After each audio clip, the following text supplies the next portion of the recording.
दृढ़ निश्चय से भरे भाव के साथ लैन ने अपने दांत भींच लिए और पूरी ताकत से हमला कर दिया।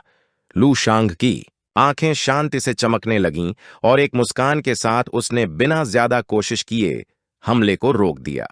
लड़ाई इतनी जोरदार थी कि उनकी ऊर्जाएं आपस में टकराने लगीं। सदमे की लहर ने दोनों को पीछे हटने पर मजबूर कर दिया। लैन का शरीर कांप रहा था और उसकी आंखें गुस्से से भरी हुई थीं, क्योंकि लू शांग उसे गंभीर होने के लिए मजबूर कर रहा था। उसका मुखौटा पहले ही टूट चुका था और उसकी आंख के पास बस एक छोटा सा टुकड़ा चिपका रह गया था। वह हमारे लड़के को घूरने लगा और उसकी आंखें गुस्से से चमकने लगीं। लैन चीखने लगा और उसने पूरी ताकत से हमला करने का फैसला किया।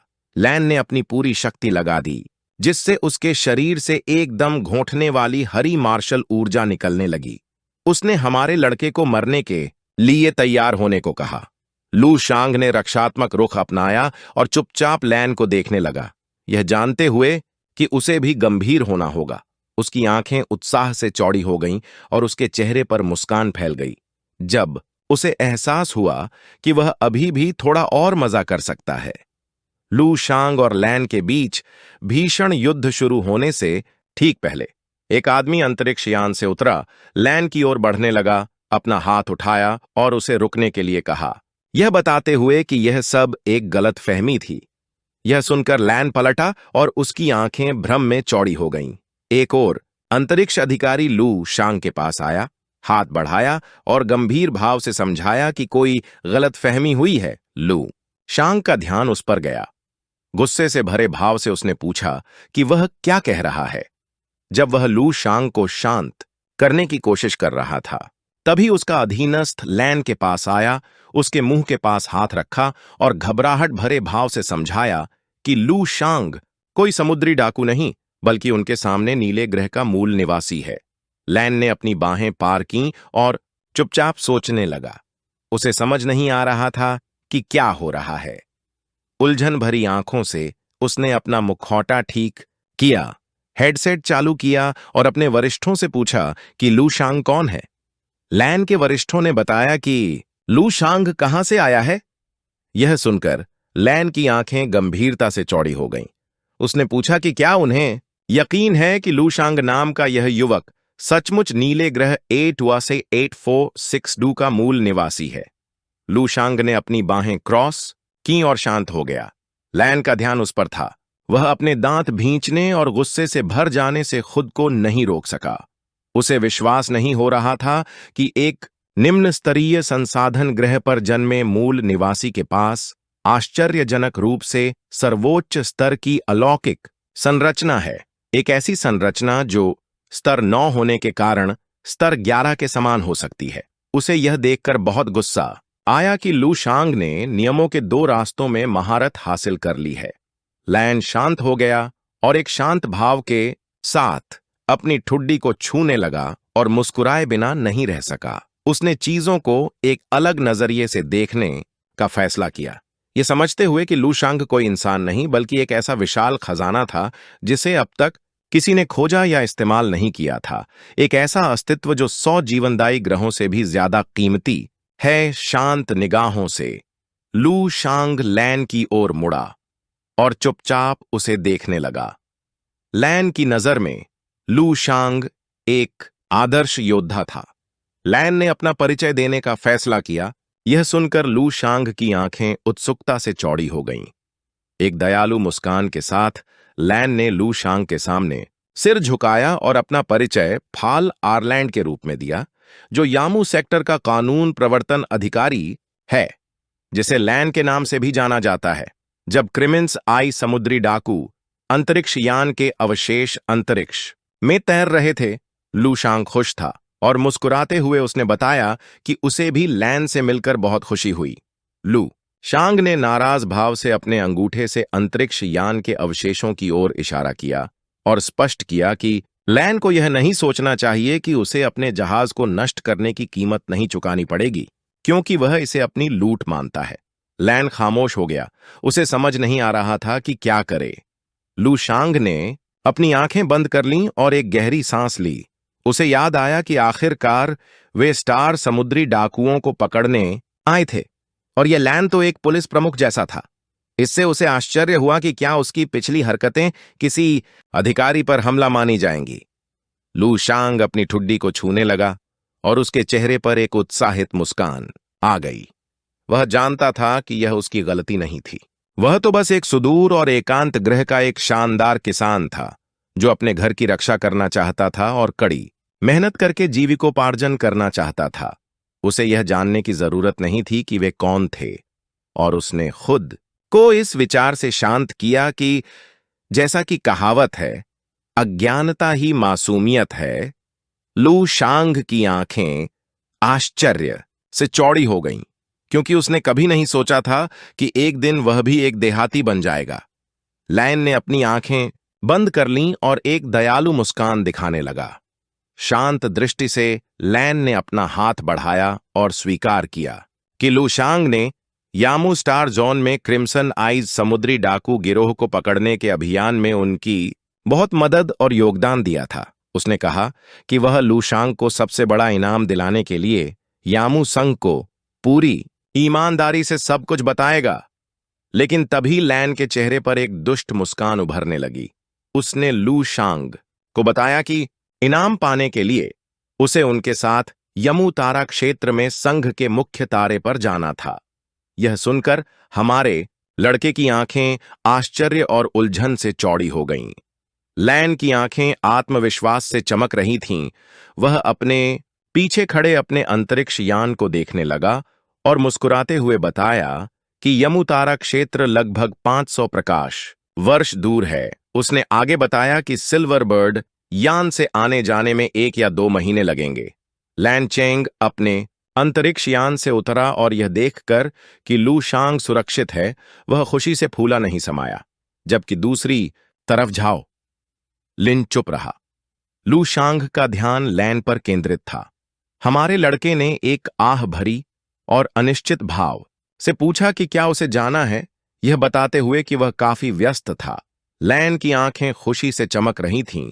एक मोहक मुस्कान के साथ उसने बताया कि इनाम की कीमत डेमन क्लॉ यान से कम 10 गुना ज्यादा थी। सुनकर लू शांग उत्साहित हो गया और उसने अपना मन बदल लिया। मुस्कुराते हुए उसने पूछा कि वे कब जा सकते हैं। उत्साहित नजरों से लैन ने कहा कि जब भी लू शांग तैयार हो वे जा सकते हैं। लैन ने अपना हाथ अपनी पीठ के पीछे रखा और यंत्र को सक्रिय कर दिया। इस बीच लैन चेंग उनसे ज्यादा दूर नहीं था। जब उसने देखा कि उन्होंने लड़ना बंद कर दिया है तो उसके चेहरे पर मुस्कान फैल गई, जिसका मतलब था कि अब वे पास आ सकते हैं। उसे यकीन था कि जब वे लू शांग को वापस लाएंगे और उसकी प्रतिभा प्रकट होगी तो पूरे स्टार जोन में सनसनी फैल जाएगी। वह जमीन की ओर देखने लगा और खुद को उत्साहित महसूस करने लगा, क्योंकि उसे लगा कि यही खोज करता है, उसे एक बड़ा इनाम भी मिलेगा। उत्साह से भरकर उसने झाओलिन से पूछा कि क्या उसे लगता है कि स्टार जोन के अध्यक्ष से मुलाकात संभव होगी। झाओलिन ने जिज्ञासा भरे भाव से चुपचाप लैन चेंग को देखना शुरू कर दिया। वह अंतरिक्ष यान की ओर मुड़ा और गंभीर नजरों से बताया कि लैन चेंग जरूरत से ज्यादा आशावादी हो रही थी। यह सुनकर लैन चेंग कुछ उलझन में पड़ गया और अपने विचारों से बाहर आ गया। वह अपना आपा खोने लगा, सोचने लगा कि वह इतना आशावादी कैसे हो सकता है, और उससे पूछा कि क्या उसे विश्वास नहीं है कि लू शांग उतना ही विलक्षण है जितना वह दावा कर रहा है, उसे याद दिलाते हुए कि यह लेवल 9 का मुकाबला लेवल 11 से है। झाओलिन की आंखें डर से चमकने लगीं। उसे लू शांग की प्रतिभा पर शक नहीं था, बल्कि उसे शक था कि वे उसे व्हाइट मिस्ट स्टार जोन में वापस लाने में कामयाब हो पाएंगे। लैन चेंग कुछ उलझन में पड़ गया, क्योंकि उसे समझ नहीं आ रहा था कि झाओ लिन ऐसा क्यों सोच रहा है।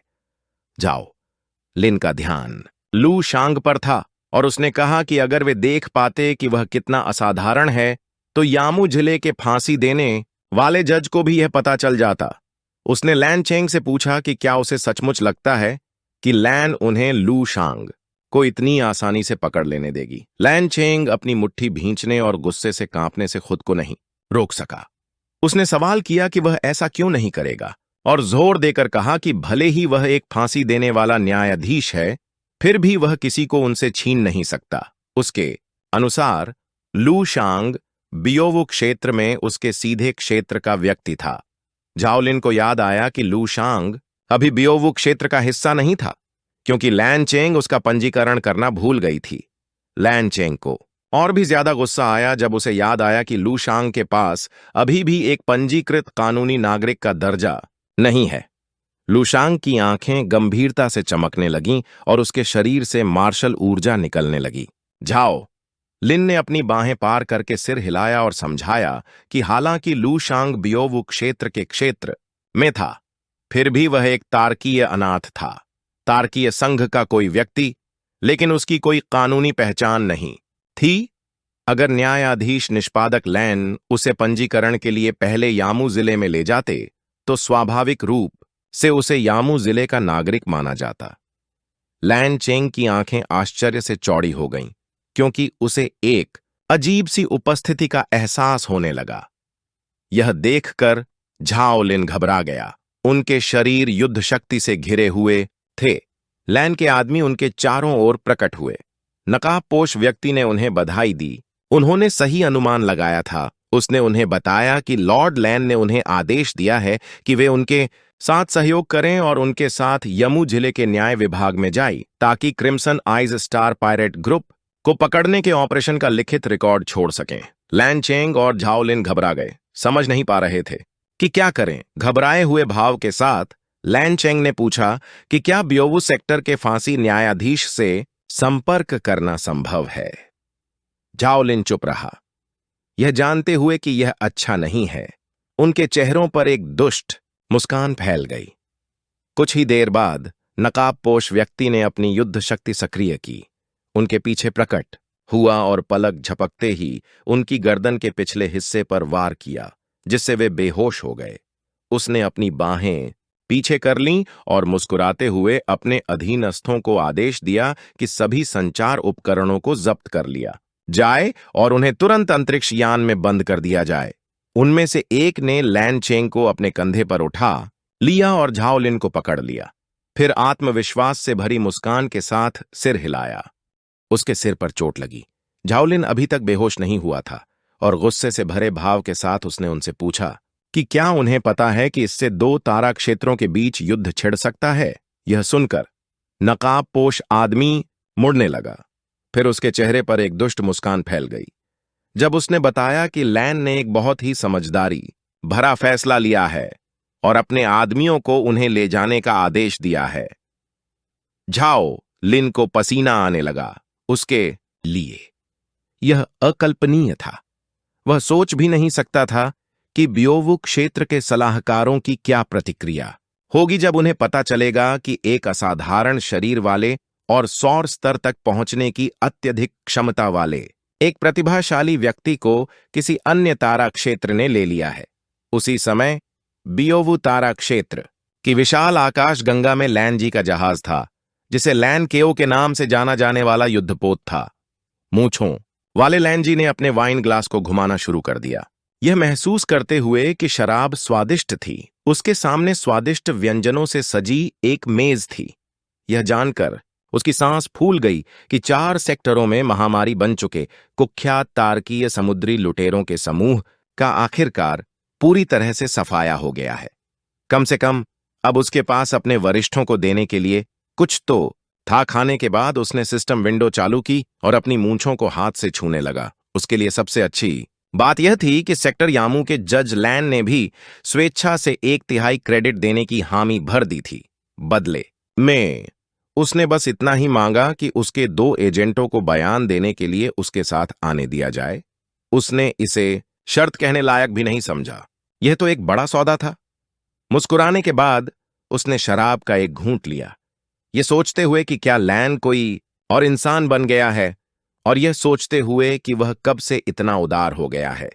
उसे याद आया कि पिछली बार उसने योग्यता के एक अंश के लिए हैदर सेक्टर के न्याय विभाग के साथ लगभग द्वंद्व युद्ध कर लिया था।